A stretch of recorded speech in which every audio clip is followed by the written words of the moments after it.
Gents, I just want to pause the episode for a moment to let you know about the Strong Men of Value Academy. You will have heard me refer to it a number of times, and I want to bring more attention to it. So this isn't just a program, it's a life-changing environment and community of men who are focused on personal and professional growth. We're looking at areas of relationships, wealth, and health, things to help you thrive and maximize your life. Imagine having bi-monthly one-on-one coaching sessions with myself, weekly group coaching calls, and an incredible brotherhood of high achievers by your side. Now we're diving into resilience, leadership, and holistic growth to not just succeed in your career, but to thrive in your health and your relationships. Your journey to greatness, it starts here. So join the movement and you can apply for the Strong Men of Value Academy. You can head to themanthatcanproject.com to find out more. You're listening to The Man That Can Project with Lachlan Stuart, a global movement created to empower men and open up what's really going through their minds by having real and raw conversations about life's unique challenges and our individual ways of processing it all. Welcome to The Man That Can Project.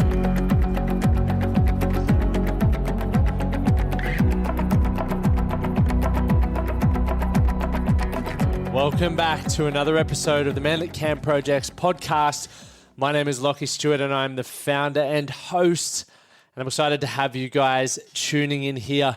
If you're tuning in for the first time, make sure you hit the follow button. If you do get value from this episode, please share it on your socials. And even if you want to leave a review, that would be epic as well. But remember, when you do share it, tag myself at Lachlan Stuart on your Instagram. And every time you do that, you get an entry to win a free coaching session with myself, which will be mind-blowing, as Caleb, last month's member, found out. So, guys, today I'm just going to talk off the cuff. There's been a lot of exciting stuff happening for those who've listened in recently, or if you're subscribed to the daily emails, you'll have read and heard that I cut off the corporate components and the speaking components of my business.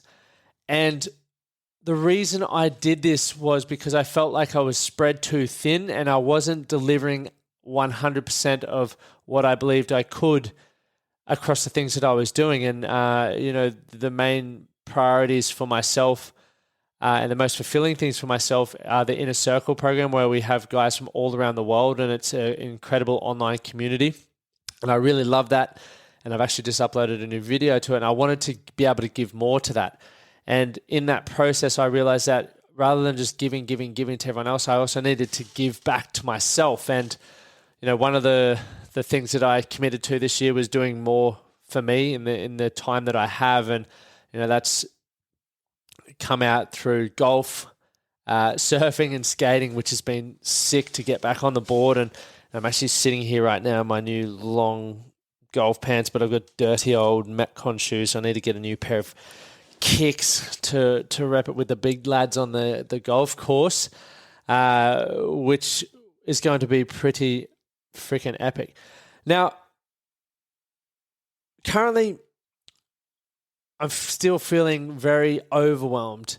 Even though I've removed a lot of stuff from my business and just in life in general, I've found a way very, very quickly to make myself busy again. And I don't know whether you guys can relate to that, but I feel for me, I'm so used to being busy. It's almost like a comfort blanket, being able to go from one thing to the next, that when I have small periods of time, I've subconsciously been jamming that up with more time, with more things, and filling that from week to week, to the point now where I'm just extremely busy again. And while they're all, with great meetings, I just got off a call with an awesome member of our Inner Circle program, running through his 12-week game plan and having a yarn about when he gets up to Brizzy in a couple of weeks so we can go for a feed. I look at my calendar and I go, okay, well, where's the time for me again? And I know you guys are probably thinking, what the fuck, bro? You just said you're going to play golf. I am going to go play golf next.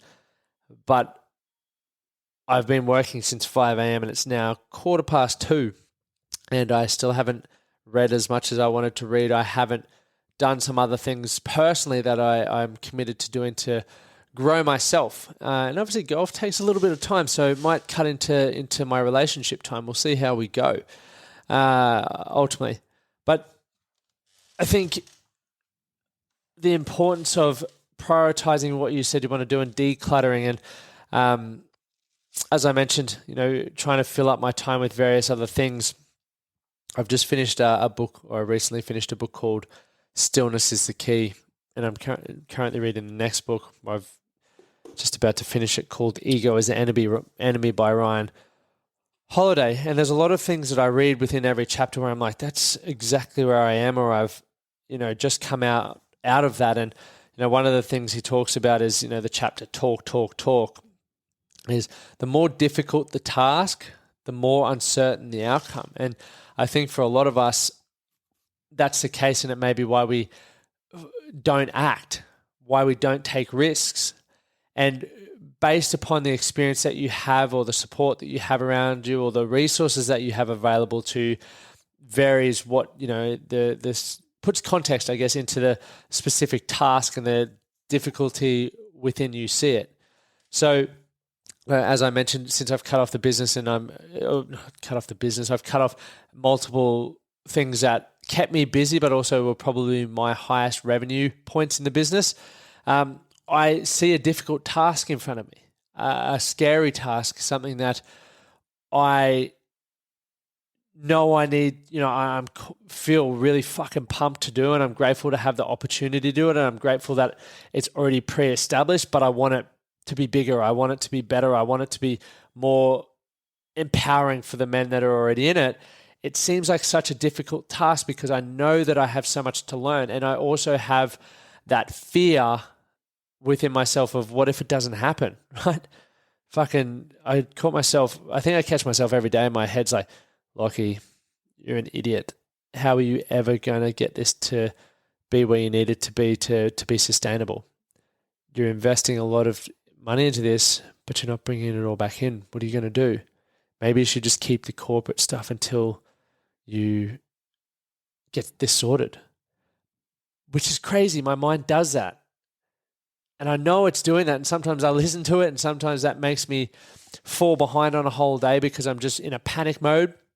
And I start trying to create other various things to keep my mind busy, rather than just sitting with it and going, look, it is a difficult task ahead, but it's something that I want to achieve regardless of whether I get paid for it or not, because the growth that I get to see within myself, the growth that I get to see within the community, and the skills that I get to learn as a part of that, the fact that, I was saying to a gentleman that I had coffee with this morning, I was like, mate, I'm so fortunate, right? I am fortunate that so many of the members that I get to catch up with, even just talk on the phone, are so we're so connected in that. Some of the boys I love going skating with, golf, like they're my mates. Ultimately, a lot of these guys become my mates. I get, to do something that adds value to their life equally as much as they add value to my life. So, that difficult task, even though it's more uncertain, still at the same point, it feels like it's certain, right? It's just a bit of resistance while I step into something new. And I know there's a lot of people out there who may even listen to this who feel resistance when you maybe try to break free and create some change. And I want you guys to know that it's normal. 100% it's normal. The resistance is always going to be there in some way, shape, or form. As your motivation sort of rides the peaks and troughs, some days you're going to fucking power through it like I do, and other days you're not, like I do. But just understand, obviously, the more difficult the task, the more uncertainty within the outcome will be. I'm just scrolling through this book, Ego is the Enemy, and just checking out some other highlighted areas that I've got so many. There's questions in here. What is your purpose? What are you here to do? Actually, there was a really good quote that I read in this, or I'll paraphrase it, but it was essentially, passion is purpose without the boundaries. I'll repeat that. So passion is purpose without the boundaries. And that made so much sense to me. And I did a video on it on my Instagram TV, if you want to check it out, where I was talking about how there's so many incredible people, or equally as much as a lot of fucking dickheads out there as well, but there's so many incredible people out there who are passionate about so much, equally as much like I've got my own things that I'm passionate about. You on the other end have things that you're passionate about. And sometimes the passion gets the better of us, and we may think, act, or behave in a way that is detrimental to the cause. And I've done that a million fucking times. When I first started network marketing, and for those who ever got an inbox from me, I am more than sorry. But my passion took over. And it was purpose without boundaries. I was saying things. I was annoying people. I was continuing to post, even though I still do that now, about things that annoyed people. Right? And I still do that, but I think I look back at myself and I was definitely fucking annoying because I didn't have any boundaries or regulation on expressing my passion. And people do this today and they want their causes to matter. And they do. Right? I'm not saying they don't. They do to you and they do to other people and they do to people listening, but it's just on what level does it matter? Everyone is fighting their own battle. Everyone has things that they're passionate about. Everyone has things that they're focused on. And a lot of people are just trying to keep their heads above water. So when you get disappointed, right? Or if you get angry at people because you're not fucking rallying behind their cause as much as you want them to, that's your shit. And if you carry on like a fucking idiot and belittle these people, call these people out pretty much like I'm doing right now, then you'll know better. Equally like I am right now, probably as I say this, I'm catching myself going, whoops. But the passion and the purpose behind why we do things, we need to focus on what we can control, right? Which is us, how we're showing up and what we can do within our sphere of influence. A lot of us want to have reach and influence on a global scale, but that's got to be earned. It really does. And I always think in my head, man, I'd love to have, one of my goals at the moment is 100,000 downloads on this podcast a month. I'm currently around the 20,000 mark. So if you want to share it and help grow it, guys, that would be appreciated. But I haven't earned the right to have that many downloads a month yet. I still have to learn. So I still have to learn how to maybe produce better content. I still have to add more value to you guys. I still got so much that I need to learn before people find it valuable enough that 100,000 people are going to invest their time in what I talk about. So I understand that. And I'm taking ownership over what I can control rather than going, this is ridiculous because no one's listening to it. I've been doing this for 4 years. It's like, sometimes it's just the output is enough, guys. And that's, what it really comes down to. A lot of us, we won't take action if the result's not guaranteed. So I'll do that, but what if it doesn't work? Maybe I won't do it. I'll only do this if. Right? That doesn't always work. Like sometimes we need to just accept and understand and be happy with the fact that I'm just happy that my effort counted. I'm happy that what I did, I believed I was making a difference with.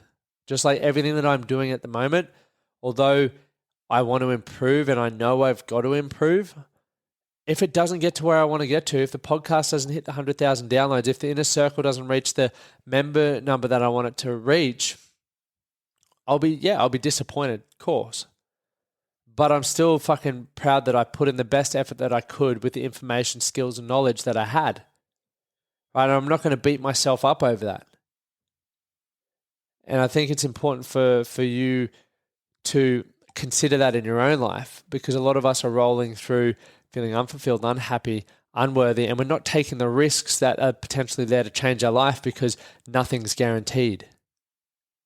So just focus on sometimes that process is enough. And if you want to read more about that, read Ego is the Enemy by Ryan Holiday.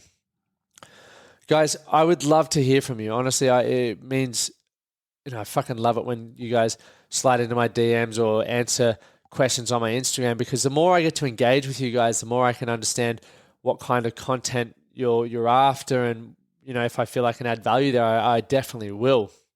We've got a heap of incredible guests coming on, and even more so just conversations with men that are a part of our inner circle, where we're going to be talking about their experiences, just conversations in general. So I do honestly believe that the more you get involved, and I understand that not everyone wants to get involved, but if you do have things that you want to learn about, or if you do have questions or tools or resources or topics or guests, just reach out, slide into my DMs, and I'll do whatever I can to make that happen, to add value. Because if, once again, like I said, at the moment, there's 20,000 people roughly listening a month, and I value every single one. And I would love to connect further with you guys so I can, put a name and a face to the listeners, because I think it's fucking awesome that you guys are tuning in from all around the world to listen to some dude in Brisbane sitting in green golf shorts pondering life. Thank you guys for tuning in. Remember, share the episode. And if you get value from this podcast, please just keep coming back for our twice weekly episodes. You know, every week I drop a solo episode, and then I also do an episode with a guest. So appreciate your support, and we'll chat to you soon. Thank you for listening to the Man That Can Project podcast. My name is Lachlan Stuart, and I hope you enjoyed this episode and found it helpful. If you did, please take a moment to rate and review the Man That Can Project on your favorite podcast platform. And don't forget to subscribe to stay up to date with our newest episodes. We'll see you again next time.